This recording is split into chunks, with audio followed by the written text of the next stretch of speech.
Alright everyone, we start off today laughing at some of the Republicans, specifically like the neocons, the apology tour Republicans, the legacy GOP we'll call them, which is fitting because most of them are stuck in the 90s, or they think that Reagan is still president. I guess a lot of people probably wish that was the case, or at least first-term Reagan. Don't start another world war, please. And some of them have upgraded to XP, like they're from the Bush era. First and foremost, though, if you're watching this video on YouTube, there will be a pinned comment down below, and for anyone, there are links in the description to 4 video hosting sites that I use that don't algorithmically throttle my material. I make 4 videos a day. Only 2 of them at this point go on YouTube because they're abusing me. They're doing this to literally every content creator that does current events topics, especially because you're competing with thousands of legacy media priority accounts that are covering the same material and get preferential algorithmic treatment. Now, there's a link in the description here first and foremost to Geraldo Rivera's status. He's become the perpetual lol cow, really, of the Republicans, and he is. Some people claim that he's a liberal. No, he's a conservative, but the problem is Geraldo is stuck in the mentality of the conservatives of 30 years ago. He still thinks that that's the paradigm that we operate under. Lock, stock, and barrel. Keep in mind, these people are rich. They're wealthy. They're sheltered from the kind of economic change that we've gone through since the roaring times of the early 80s, since malls and neon lights and going to slasher flicks and stuff. That was a time of wanton capitalist materialism and buying your Tupperware and your Avon products and shit like that. And it was a nifty time. Sort of like a microcosm of maybe the late 40s, early 50s. Things are expanding rapidly. You've got infrastructure in the burbs and stuff. And you can pay your tuition with a part-time summer job. The good times. Let the good times roll. Or even the 90s, like the boom times there before the dot-com bubble burst. They think that that's the economic paradigm. They don't realize that things have changed. And also, the Republicans have this tendency, or did, until very recently, until the last few years. Most Republicans were locked in the mentality that I've talked about before, where the Democrats, you give them an inch, they take a yard. The Republicans, you give them a yard, they take an inch. So, like, what would happen is, like a Mitt Romney or so, or Liz Cheney or Geraldo, is that the legacy media, which clearly stands for neoliberal and neoconservative sort of views, would look at something that was being done by someone who has vaguely right-wing views, like an evangelical or something. They would call it problematic. And the Republicans would disavow, take a knee, run for the hills, and start an apology tour. Geraldo Rivera has spent months now doing that two-faced thing that he usually does. There's well, Donald Trump is a good friend of mine, but he tried to cause an insurrection and he still hasn't apologized. Now, of course, that's bullshit. But he's grandstanding based on the disavowal apology game that Republicans have been doing for a long time. This is why I've never been a Republican. Some of the views there I simply disagree with, but the bigger problem is that Republicans tend to be cowards. Not the Trump Republicans, not the Ron Paul acolyte Republicans and the Rand sort of diaspora. They're not. They're doing just fine. They're taking over the party from the ground up, and I'm glad that they are, because the Republicans, for the first time since first-term Reagan, are actually respectable. The neocons, the sellout Republicans, that really, they just want to do what the Democrat neolibs do anyway, which is start a war, corporate welfare. They don't care about the working and middle class. They tend to be cronies with the corporations, with the CEOs. They're cowards. That is, that if you ever get a point where someone in some ideological sense will say they are being homophobic, sexist, racist, problematic, and bigoted, whatever, even if it is objectively the case that those claims are untrue, they will still apologize. What happens is, for instance, an old wave Republican, they'll advance an agenda, and the lamestream media will declare it to be sexist or declare it to be bigoted in some manner. The Republican will then go on an apology tour and say, no, that's not what I mean. I'm not trying to be bigoted. I love everyone. See, I'm actually more diverse than the Democrats. They're the real racists. That's the old joke, the Dems are real racist thing. I know that that's a white nationalist creed generally, but it does hold muster in any other political sense as well, because it is an apt comparison to what they're saying. They continuously apologize, disavow, no, that's not what I mean here. I'll negotiate with you. And so the Republican gives 90% of what the Democrat wants in that situation and considers this to be a victory. The Republicans on gun control, for example, for years and years, from our cold dead hands, we're so pro-gun. But they've never actually pushed back on existing gun control legislation at the federal level. There's no significant pushback. The closest thing you've got is like Rand Paul leading the charge against the suppressor ban. That's basically, Rand Paul, by the way, getting high marks in my book partially for that. He does it. Trump, to an extent, does it, although there was the bump stock dust-up, which now is embattled in court for a reason because it's completely stupid. But the Republicans, basically, they were never a pro-gun party. They were the anti-more gun control party. The gun control passed by people we used to call pinkos, that we used to call commies and socialists and anti-gunners, that's acceptable now because it's been normalized, see. It's no longer a cultural issue to them. We don't have a problem with the NFA. We don't have a problem with magazine restrictions. We don't have a problem with importation bans. All those things are perfectly fine. Oh, we're not amosexuals. Don't call us mean names. Just don't pass any more gun control, and so you get an incremental loss of your liberty.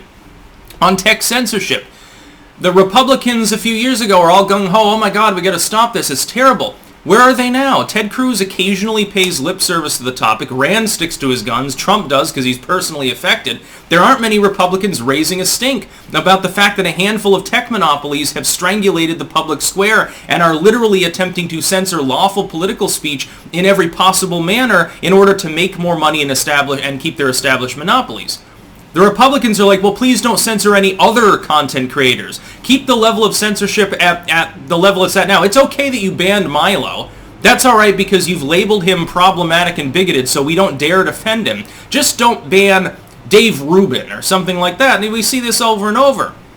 Liz Cheney, I hope, gets forced out. Geraldo's a laughingstock that gets ratioed on everything he says. Mitt Romney's a two-time fucking presidential loser. They keep trying to get the Bushes back into power. There are people in the Dem Party, by the way, on the flip side, that right now are calling Liz Cheney a desperate neoconservative war-hawking pig, a hero for the fact that she's standing up to the evil orange man. They've got Trump derangement syndrome so bad that Dick Cheney's daughter appears to be a heroic figure to them.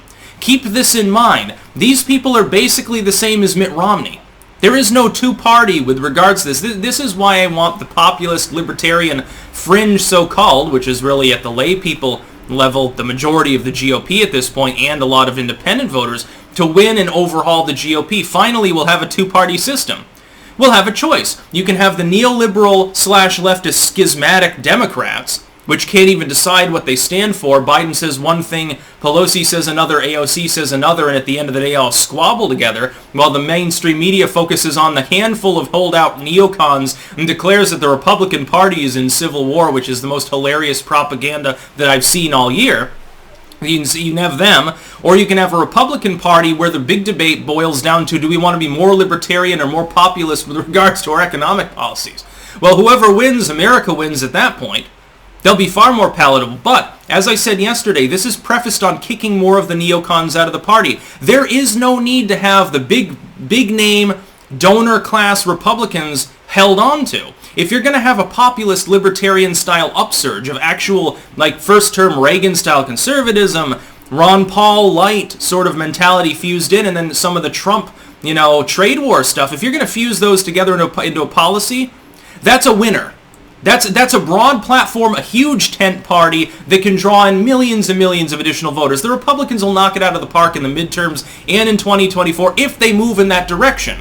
Especially if the Democrats continue to fight one another over whether we're going to be socialists or whether we're going to hold on to neoliberalism. By the way, the latter at this point is assured at least through 2020, depending on the results there, possibly 2024. They'd lose. The Democrats would get ass-blasted and terrorized. They get completely swept aside. Pelosi won't have a job. Heads will roll. The lay people of the party will demand resignations on a mass scale. It'll be good because then the Democrats, like a phoenix rising from the ashes, maybe they get a party of JFK. Maybe they go far left, but at least there's a two-party system. You've got a choice for the first time in, 30, 40 years. That being said, the Republicans could also attempt to maintain those donors because, again, Republicans are cowardly and flighty. McConnell's like, well, they do bring in a lot of money. So we'll keep Mitt Romney in the background, but he can bring the donors in. But the thing is, they don't need the money. It's just there are still some corrupt people in the GOP that want that money, like a Lindsey Graham and possibly a McConnell himself. That these people are all old anyway. They're from way before the Reagan era. Some of these people have been in office since Jimmy Carter or Lyndon B. Johnson. Well, it's time to clean house. I mean, be better than, if you want people to vote for you and consider you better than the Democrats, be better than the Democrats. For a long time, the Democrats were the lesser of two evil party. Now the Republicans are, but you can move in a better direction. Instead of giving people a vague differentiation and saying, well, we're slightly better than those sleazebags over there. At least we're not trying to make more gun control and more taxes. We're just keeping the status quo, shitty as though it may be. They're going to try to make it worse. Why don't you try to make things better? This is what Trump was all about. America's great again, but we're going to improve it even further. From the Democrats, you hear America was never great, and until we completely invert everything we're doing, it'll never even be tolerable. Everything's wrong. It's so racist. It's founded on racism and evil, and we're an evil empire. We should apologize. Give reparations. Give more money to foreign countries, even though we can't even take care of our own poor, our own veterans. How can you not beat that platform? It's a no-brainer. Any reasonable strategist that isn't, fucking 70 years old would be able to lead the Republican Party into the light of a new dawn, giving them 20, 30 years of nonstop latitude. I could do it. Most of you could do it. It's a no-brainer. An elementary school class could probably figure it out as a strategy. But for some reason, there are Republicans like Liz Cheney, Mitt Romney, Lindsey Graham, Geraldo Rivera, and all of the rest, all of these morons, that keep holding the party back. They should be forced out. Don't even let them resign.